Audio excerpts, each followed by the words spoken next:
तर नमस्कार मित्रांनो, पुन्हा एकदा नवीन एका व्हिडिओमध्ये तुमचं स्वागत आहे। मित्रांनो, ज्ञानज्योती सावित्रीबाई फुले आधार योजनेअंतर्गत ओबीसी कॅटेगरीतील विद्यार्थ्यांसाठी प्रत्येक वर्षी 60,000 रुपये मिळणार आहेत। याबाबत माहिती देणारा शासन निर्णय निर्गमित करण्यात आलेला आहे।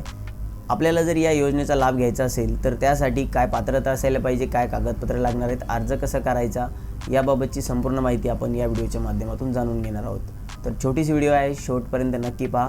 चला मग व्हिडिओला सुरू करूया।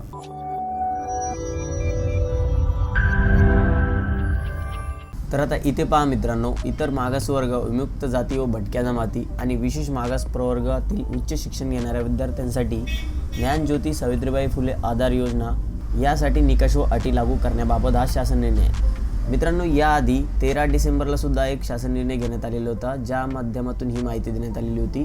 ज्ञानज्योती सावित्रीबाई फुले आधार योजनेअंतर्गत ओबीसी कॅटेगरीतील शिक्षण घेणाऱ्या मुलांसाठी 60,000 रुपये जास्तीत जास्त जो भत्ता आहे तो देण्याबाबतचा शासन निर्णय होता। त्याबद्दल सुद्धा आपण व्हिडिओ घेतलेलाच होता, त्याची लिंक सुद्धा व्हिडिओच्या डिस्क्रिप्शन बॉक्समध्ये तुम्हाला मिळून जाईल। तर आता इथे बघा मित्रांनो, आपण महत्त्वाच्या गोष्टी इथे समजून घेऊया।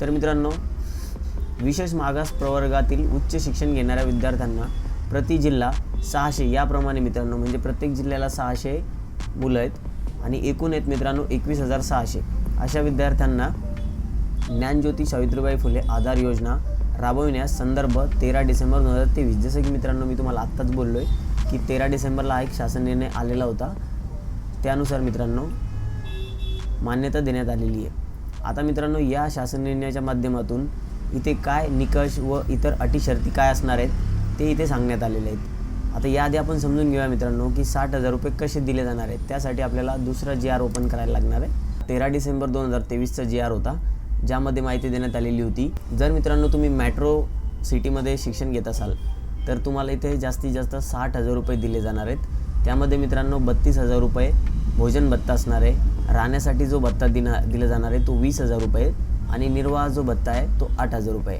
आणि त्याचप्रमाणे मित्रांनो इतर महसूल विभाग म्हणजेच उर्वरित क प्रवर्गातील ज्या महानगरपालिका असतील त्या क्षेत्रामध्ये जर तुम्ही शिक्षण घेत असाल तर त्यासाठी 51,000 रुपये जास्तीत जास्त जो वार्षिक खर्च आहे तो दिला जाणार आहे। त्यामध्ये 28,000 भोजन भत्ता असणार आहे, निवास भत्ता 15 आणि निर्वाह भत्ता 8,000। त्याचप्रमाणे मित्रांनो, जर तुम्ही जिल्ह्याच्या ठिकाणी उच्च शिक्षण घेत असाल तर त्यासाठी 43,000 रुपये दिले जाणार आहेत। त्याचप्रमाणे तालुक्याच्या ठिकाणी जर शिक्षण घेत असाल तर 38,000 रुपये दिले जाणार आहेत। या दोन्ही GRची लिंक मित्रांनो मी तुम्हाला व्हिडिओच्या डिस्क्रिप्शन बॉक्समध्ये देणार आहे, तिथून तुम्ही सविस्तर आणखी वाचू शकता। तर आता बघूया मित्रांनो आपण की या योजनेचा लाभ घेण्यासाठी आपल्याला काय मूलभूत पात्रता काय असायला पाहिजे आपली। तर इथं बघा मित्रांनो, विद्यार्थी वसतिगृह प्रवेशास पात्र असायला पाहिजे, म्हणजे तुम्ही बाहेर राहायला पाहिजे। विद्यार्थी हा महाराष्ट्राचा रहिवासी असायला पाहिजे। तिसरा पॉईंट आहे, सक्षम प्राधिकाऱ्याने दिलेला इतर मागास प्रवर्ग, विमुक्त जाती, भटक्या जमाती व विशेष मागास प्रवर्गाचा जातीचा दाखला म्हणजे तुमचं कास्ट सर्टिफिकेट तुमच्याजवळ असायला पाहिजे। जर मित्रांनो अनाथ विद्यार्थी असेल तर त्यालासुद्धा एक प्रमाणपत्र लागणार आहे अनाथ असल्याचं, जे मित्रांनो महिला व बाल कल्याण विभागाकडून आपल्याला मिळत असतं।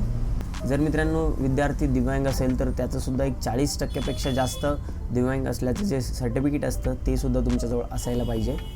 आणि दुसरं आहे मित्रांनो इथे की तुमचे जे पालक आहे त्यांचं जे वार्षिक उत्पन्न आहे ते 2.5 लाखापेक्षा जास्त नसायला पाहिजे, म्हणजे 2.5 लाखाच्या खाली जर तुमच्या पालकांचं उत्पन्न असेल तरीसुद्धा तुम्ही ते पात्र ठरू शकता। विद्यार्थ्यांनी मित्रांनो जो आपला आधार क्रमांक आहे तो बँकेशी लिंक करायला पाहिजे, म्हणजे आधार आपल्या बँकेशी लिंक असायला पाहिजे आपलं, ज्या खात्यामध्ये तुमचे पैसे मिळणार आहेत। पुढचा आहे मित्रांनो, विद्यार्थ्यांनी प्रवेश घेतलेली शैक्षणिक संस्था ज्या शहराच्या किंवा तालुक्याच्या ठिकाणी आहे अशा शहरातील सदर विद्यार्थी रहिवासी नसायला पाहिजे। म्हणजे काय मित्रांनो की तुम्ही जे आपण कॉलेजमध्ये ॲडमिशन घेणार आहे ना, तुम्ही ते कॉलेज ज्या ठिकाणी आहे तिथले तुम्ही रहिवासी नसायला पाहिजे, त्या तालुके किंवा त्या शहरातली तुम्ही रहिवासी नसायला पाहिजे। तुम्ही बाहेर जाऊन जर शिक्षण घेत असेल तरच तुम्ही ते पात्र ठरणार आहात। आता मित्रांनो शैक्षणिक काय निकष आहे तेही समजून घेऊया। तर मित्रांनो जो विद्यार्थी असणार आहे तो 12वी नंतरचं उच्च शिक्षण घेत असायला पाहिजे।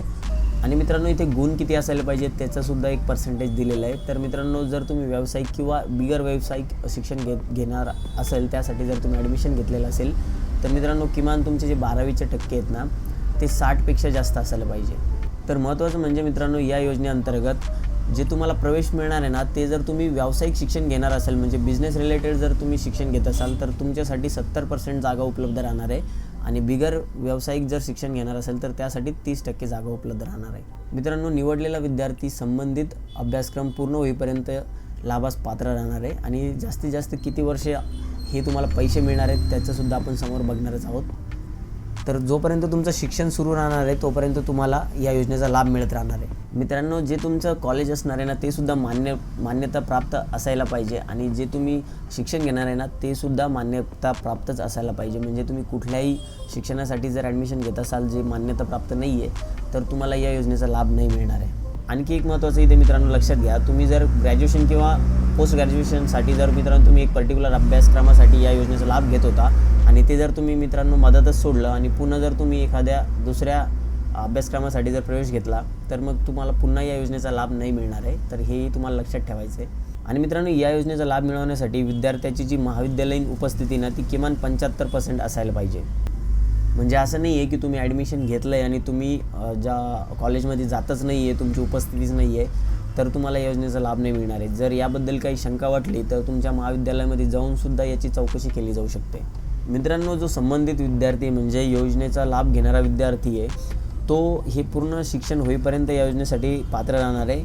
मात्र मित्रांनो, विद्यार्थ्याला प्रत्येक वर्षी त्या अभ्यासक्रमाच्या परीक्षेत उत्तीर्णसुद्धा म्हणजे पाससुद्धा होणं अनिवार्य असणार आहे. आता बघा मित्रांनो, या योजनेचा लाभ जास्तीत जास्त 5 वर्ष तुम्हाला मिळू शकतो आणि जर तुम्ही इंजिनिअरिंग किंवा वैद्यकीय अभ्यासक्रमासाठी सदर योजनेचा लाभ घेत असाल तर तुम्हाला इथे जास्तीत जास्त 6 वर्ष या योजनेचा लाभ मिळणार आहे. आणि मित्रांनो, जो विद्यार्थी आहे त्याचं वय 30 वर्षापेक्षा जास्त नसायला पाहिजे या योजनेचा जर लाभ घेत असेल तर.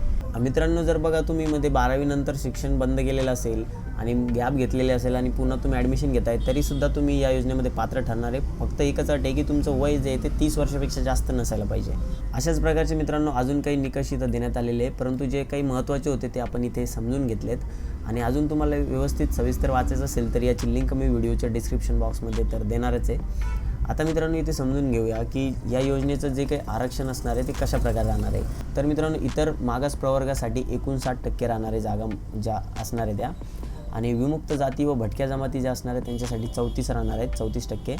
आणि विशेष मागास प्रवर्गासाठी मित्रांनो 6% असणार आहे आणि अनाथांसाठी 1% असणार आहे. तसंच मित्रांनो, योजनेअंतर्गत दिव्यांग विद्यार्थ्यांसाठी 4% समांतर आरक्षण किंवा शासन वेळोवेळी जे निर्धारित करेल त्याप्रमाणे असणार आहे. आणि दिव्यांग विद्यार्थ्यांसाठी गुणवत्तेची जी किमान टक्केवारीची मर्यादा आहे ती 50% असणार आहे आणि जे इतर आहे त्यांच्यासाठी 60% असणार आहे.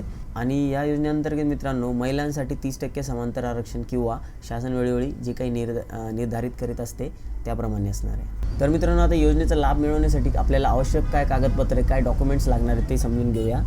तर मित्रांनो, पहिलाच मुद्दा आहे भाड्याने राहत असल्याचं व स्थानिक रहिवासी नसल्याचे प्रमाणपत्र. म्हणजे एक नोटरी करायला लागणार तुम्हाला की आम्ही इथे भाड्याने राहतो. म्हणजे एक ॲग्रीमेंट जर तुम्ही बनवलं तरीसुद्धा तुमचं काम होणार आहे. आणि तुमचा जो रहिवासी पत्ता आहे तो तुमच्या डॉक्युमेंट्सवर तर असतोच. आता तुम्ही सध्या कुठं राहता त्यासाठी मित्रांनो तुम्हाला एक रेंट ॲग्रीमेंट बनायला लागणार आहे. आणि एक घोषणापत्रसुद्धा तुम्हाला तिथे द्यावं लागणार आहे की जी तुमची दिलेली माहिती आहे बाबा ती पूर्ण बरोबरच आहे त्याबद्दलचं एक तुमचं स्वतःचं घोषणापत्रसुद्धा लागणार आहे. आणि जिथं तुम्ही राहताय ना मित्रांनो ती कोणतीही शासकीय वसतिगृह नाही आहे याबाबतचं सुद्धा तुम्हाला एक शपथपत्र द्यावं लागणार आहे भरून. म्हणजे तुम्ही कुठल्या तरी दुसऱ्या एखाद्या जागेवर राहत असाल तिथं तुम्हाला रेंट द्यावा लागत असेल तरच तुम्हाला या योजनेचा लाभ मिळणार आहे. आणि महत्त्वाचं म्हणजे तुम्ही कॉलेजमध्ये ॲडमिशन घेतलं याचा एक पुरावा लागणार आहे. आता मित्रांनो, हे जे पैसे कसे मिळणार आहेत ते समजून घेऊया.